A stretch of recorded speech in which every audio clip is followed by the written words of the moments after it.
La reine a rompu avec la tradition royale aujourd'hui pour assermenter le nouveau Premier ministre britannique, Liz Truss, dans sa résidence de Balmoral. Bien que la Grande-Bretagne connaisse bien le choix, et le remplacement, des premiers ministres, la chorégraphie d'aujourd'hui avait une sensation inhabituelle, la reine rencontrant le chef sortant Boris Johnson et Liz Truss à Balmoral plutôt qu'à Buckingham Palace.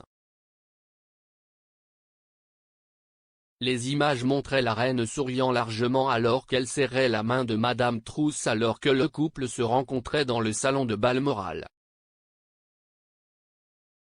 Vêtue d'un cardigan gris et d'une jupe tartan plissée, la monarque tenait également une canne alors qu'elle tenait une audience avec le nouveau Premier ministre et l'invitait à former un gouvernement. Il y avait aussi une ecchymose visible sur la main du monarque. Cela vient après que le palais a annoncé la semaine dernière que la reine nommerait le nouveau Premier ministre à Balmoral, où elle passe ses étés, en raison de problèmes de mobilité. Avec le plus long monarque régnant du pays à seulement 4 ans de son 100e anniversaire et confronté à des problèmes de mobilité persistants, des ajustements pratiques et des changements de dernière minute au journal de la reine sont devenus la norme. La reine, sous le règne de laquelle il y a eu 14 premiers ministres avant Madame Truss, a dû réduire ses apparitions publiques ces derniers mois en raison de problèmes persistants, et a également passé une nuit à l'hôpital en octobre dernier pour une maladie non précisée. Par conséquent, Madame Truss a fait l'aller-retour de 1000 milles pour voir le chef de l'État et être nommé Premier ministre à Balmoral, plutôt que de faire le trajet de retour de 96 ans à Londres depuis les Highlands écossais pendant ses vacances d'été. Madame Truss est devenue la 3e femme Premier ministre du Royaume-Uni après avoir rencontré la reine à Balmoral. Plus tard dans la journée, elle se rendra à Downing Street pour prononcer son premier discours au pouvoir, quelques heures seulement après que M. Johnson a utilisé son discours d'adieu pour promettre un soutien fervent à son successeur.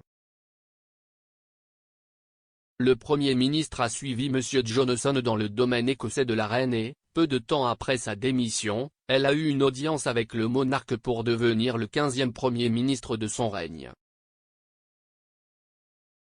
La priorité absolue de Madame Truss sera de fournir un ensemble de mesures de soutien aux ménages et aux entreprises confrontées à des coûts énergétiques paralysants, avec des spéculations selon lesquelles elle travaille sur un plan de gel des factures qui pourrait coûter des dizaines de milliards.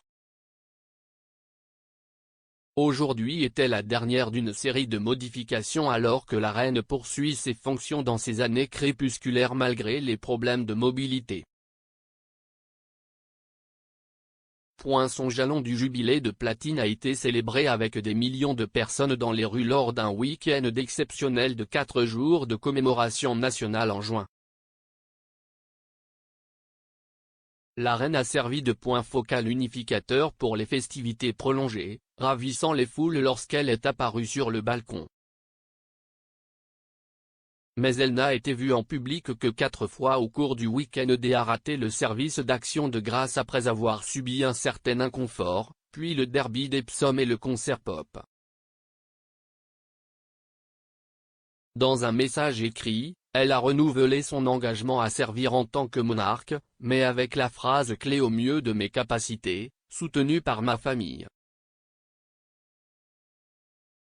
En mai, son fils, le prince Charles, a prononcé le discours de la reine lors de l'ouverture officielle du Parlement, dans le cadre d'une délégation historique de fonctions constitutionnelles, et la première fois que la reine l'avait manqué en près de 60 ans.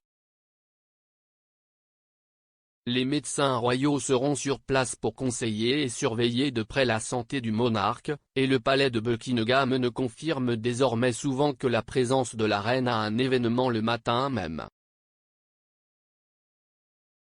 Pendant la pandémie, la vie professionnelle de la reine, menée depuis la bulle du château de Windsor, s'est déplacée en ligne, avec des audiences avec de nouveaux ambassadeurs réalisées via des appels vidéo, et ses audiences hebdomadaires avec son Premier ministre se sont déroulées sous forme de conversations téléphoniques. Le passage aux fonctions royales virtuelles s'est avéré inestimable compte tenu des problèmes de mobilité et de l'âge avancé de la reine, et s'est poursuivi dans certaines régions, malgré la baisse des cas de Covid, et est devenu une caractéristique permanente du journal du monarque. Madame Truss a battu son rival Rishi Sunak lors d'un vote des membres du Parti conservateur lundi et héritera de l'un des plateaux d'entrée les plus intimidants de tout nouveau dirigeant, la Grande-Bretagne étant sur le point d'entrer dans une longue récession en raison de la flambée de l'inflation. La femme de 47 ans est sous pression pour mettre en place un plan immédiat pour protéger des millions de ménages et d'entreprises de la flambée des prix de l'énergie, et son plan d'emprunter des milliards de livres pour atténuer le coût et réduire les impôts a fortement ébranlé les marchés financiers. Elle a déclaré « Merci de m'avoir fait confiance pour diriger et livrer pour notre grand pays. Je prendrai des mesures audacieuses pour nous permettre à tous de traverser ces moments difficiles, de développer notre économie et de libérer le potentiel du Royaume-Uni. »